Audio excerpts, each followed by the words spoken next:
ভারতের পররাষ্ট্রনীতির মূল বৈশিষ্ট্যসমূহ। এই কোশ্চেনটা 2022 সালে মডিউল 2 থেকে 15 মার্কসের দিয়েছিল। এই প্রশ্নে সম্পূর্ণ উত্তর আলোচনা করার আগে বলে দিই, তোমাদের একটা হোয়াটসঅ্যাপ চ্যানেল গ্রুপ খোলা রয়েছে। এছাড়াও তোমাদের একটা হোয়াটসঅ্যাপ গ্রুপ খোলা রয়েছে পলিটিক্যাল সায়েন্স জেনারেল CC4 এবং GE4 সেমিস্টার 4-দের উপরে। তোমরা যদি এই দুটি গ্রুপে জয়েন হতে চাও, আমি এই দুটি গ্রুপের লিঙ্ক এই ভিডিও ডেসক্রিপশন বক্সে দিয়ে দেবো। চলো শুরু করি। ভারতের পররাষ্ট্রনীতির মূল বৈশিষ্ট্যসমূহ। এটা তোমাদের ভূমিকাটা তোমরা একটু স্ক্রিনশট নিয়ে নাও। এটা হচ্ছে তোমাদের ভূমিকা। ভারতের পররাষ্ট্রনীতির মূল বৈশিষ্ট্যসমূহ, এটা হচ্ছে ভূমিকা। প্রথম পয়েন্ট এবং সবথেকে গুরুত্বপূর্ণ পয়েন্ট সেটা হচ্ছে তোমাদের সেটা তোমাদের হচ্ছে জোট নিরপেক্ষতা, নন অ্যালাইনমেন্ট। ভারতের পররাষ্ট্রনীতির প্রথম এবং প্রধান বৈশিষ্ট্য হচ্ছে জোট নিরপেক্ষতা। তোমরা একটু এটাকে স্ক্রিনশট নিয়ে নাও। তোমরা স্ক্রিনশট নিয়ে নিয়েছো, এই পার্টটাও তোমরা একটু স্ক্রিনশট নিয়ে নাও। নিয়ে নিচ্ছ স্ক্রিনশট।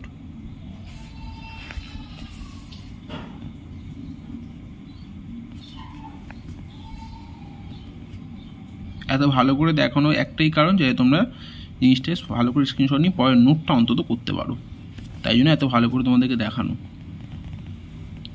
নিয়ে নিচ্ছ স্ক্রিনশট। প্রথম পয়েন্ট এবং 1 নম্বর পয়েন্ট, যেটা এখানে গিয়ে শেষ হচ্ছে 1 নম্বর পয়েন্ট। 15 মার্কসের কোশ্চেন 2022 সালে মডিউল 2 থেকে দিয়েছিল। খুবই গুরুত্বপূর্ণ একটা প্রশ্ন। ভারতের পররাষ্ট্রনীতি, স্ক্রিনশট নির্ণয় পার্টটা, জোট নিরপেক্ষতাটা শেষ পার্ট। চলে আসো 2 নম্বর পয়েন্টে। 2 নম্বর পয়েন্ট হচ্ছে পঞ্চশীল। দেখতে পাচ্ছ, স্ক্রিনশট নিয়ে নাও। পঞ্চশীল, ভারতের পররাষ্ট্রনীতি অন্যতম মৌলিক বৈশিষ্ট্য পঞ্চশীল নীতি অনুসরণ। স্ক্রিনশট নিয়ে নিচ্ছ। 3 নম্বর পয়েন্টে চলে আসো, সাম্রাজ্যবাদ এবং উপনিবেশবাদের বিরোধিতা, ইম্পেরিয়ালিজম অ্যান্ড অ্যান্টি কলোনিজম। স্ক্রিনশট নিয়ে নাও। নিয়ে নিচ্ছ স্ক্রিনশট। দুটো আবার আমি দেখাচ্ছি, স্ক্রিনশট নিয়ে নাও। 2 নম্বর পয়েন্ট এবং 3 নম্বর পয়েন্ট, স্ক্রিনশট নিয়ে নাও। নিয়ে নিচ্ছ স্ক্রিনশট। চলে আসো।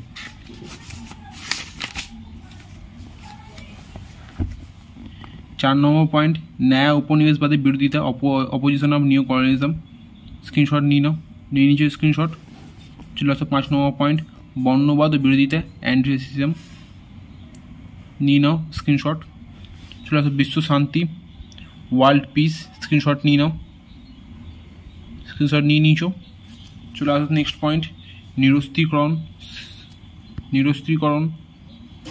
স্ক্রিনশট নিয়ে নাও। প্রতিবেশী রাষ্ট্রগুলির সঙ্গে সুসম্পর্ক স্থাপন, এটাকে একটু স্ক্রিনশট নিয়ে নাও। আমি এটাকে পার্ট দেখাচ্ছি, তোমরা কিন্তু স্ক্রিনশট নিয়ে নাও। নিরস্ত্রীকরণটা স্ক্রিনশট নিয়ে নিয়েছো। চলো আসো এই পার্টটায়। তো এত দূর অবধি আগে স্ক্রিনশট নিয়ে নাও। নিয়ে নিয়েছো স্ক্রিনশট। চলে আসো নেক্সট পার্টটায়। এত দূর অবধি স্ক্রিনশটটা নিয়ে নাও। নিয়ে নিয়েছো স্ক্রিনশট। চলে আসো তোমাদের নেক্সট পেজে। লাস্ট পার্টটা স্ক্রিনশট নিয়ে নাও। নিয়ে নিচ্ছ স্ক্রিনশট। মতাদর্শগত নিরপেক্ষতা, আইডিওলজিক্যাল নিউট্রালিটি, দেন সমর জাতিপুঞ্জের উপর গুরুত্ব আরোপ। স্ক্রিনশট নিয়ে নাও। কমনওয়েলথে সদস্যপদ গঠন সদস্যপদ গ্রহণ। স্ক্রিনশট নিয়ে নাও। নিয়ে নিচ্ছ। চলে আসো নেক্সট এবং শেষ পয়েন্ট, মূল্যায়নের স্ক্রিনশট নিয়ে নাও। এর সমালোচনা রয়েছে, সমালোচনা লিখলে অনেক বড় হয়ে যায়, 50 মার্কের জন্য মূল্যায়ন অবধি লিখলে যথেষ্ট। স্ক্রিনশট নিয়ে নিচ্ছ। আর তোমাদের লাস্ট বলে রাখি যে হোয়াটসঅ্যাপ গ্রুপে জয়েন হতে একদমই ভুলবে না, তাই ডেসক্রিপশন বক্সও চেক আউট করতে ভুলবে না। আমি ডেসক্রিপশন বক্সে সমস্ত গুরুত্বপূর্ণ গ্রুপের লিঙ্ক কিন্তু এই ডেসক্রিপশন বক্সে, ভিডিও ডেসক্রিপশন বক্সে দিয়ে দেবো। তোমার সহসার্থীদের ধন্যবাদ।